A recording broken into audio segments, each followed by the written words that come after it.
I'm LaVern Vivio from the Blaze TV, and this is Wide Awake.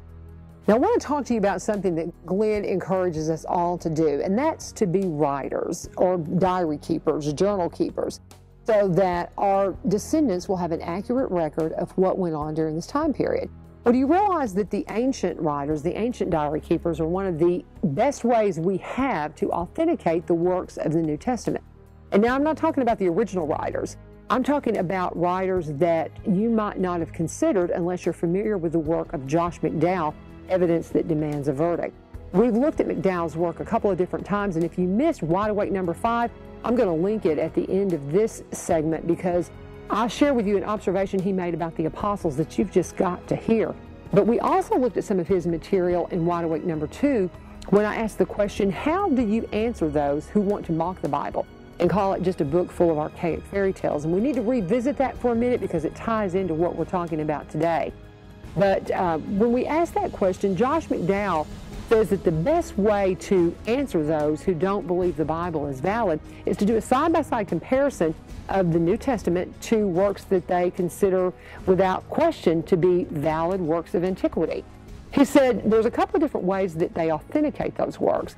Number one is the tangible evidence. How many pieces and fragments of scrolls do they find that actually include their text? And then how far removed are those fragments of scroll from the time period in which it was originally written? He said when you look at works like Homer, we have 643 scroll fragments that include some of his text. But we don't find those fragments until 400 years after Homer actually wrote. For Caesar, we only have 10 scroll fragments, and we don't begin to find those until 1,000 years after Caesar wrote. For Plato, we have 7 scroll fragments, and we don't start seeing those until 1,300 years after Plato wrote. And then for Aristotle, there are 49 fragments, but they don't start showing up until 1,300 years after Aristotle wrote. With the works of the New Testament, if you just look at the Greek language in which it was written, we have 5,366 scroll fragments. But the New Testament was written in many languages. So if you look at the entire collection that we have, it's staggering. We have 24,633 scroll fragments of text that include parts of the work of the New Testament. And they start showing up not 100 years, 200 years, 1,000 years after they were originally written, but just 35 years after they were originally written, we start finding scroll fragments. Now that should be enough to quiet anyone, but it doesn't stop there. Think about how we write when we journal or keep a diary.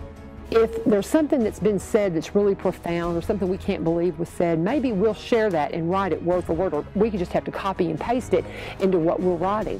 Well, the ancient writers did that as well.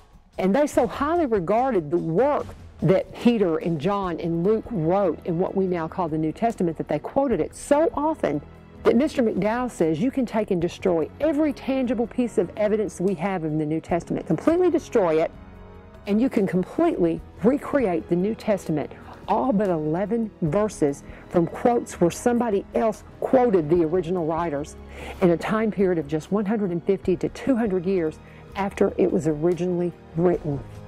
That is astounding. Evidence like that, where people who see that evidence and still question the validity of the New Testament, they simply don't want the truth. It's like Glenn says when he looks at the work of Kipling, that the poem, The Gods of the Copybook Heading, those last couple of lines, it says 2 + 2 = 4. You know, that's a truth whether you want it to be the truth or not. It's the same with what we know as the New Testament. The truth is astounding. It has no agenda. And it's a truth that took me my entire lifetime to discover, but it's given me a boldness and faith that I want to share with you. And that's what we're doing through Wide Awake. And I hope you'll continue to join me, because next time we're going to continue to peel away at the layers of questions that people throw at the New Testament, like, whatever happened to all those books that the early church leaders threw out that they don't want us to study? The answer, I bet, will surprise you. But till next time, God bless and Las Dio, y'all.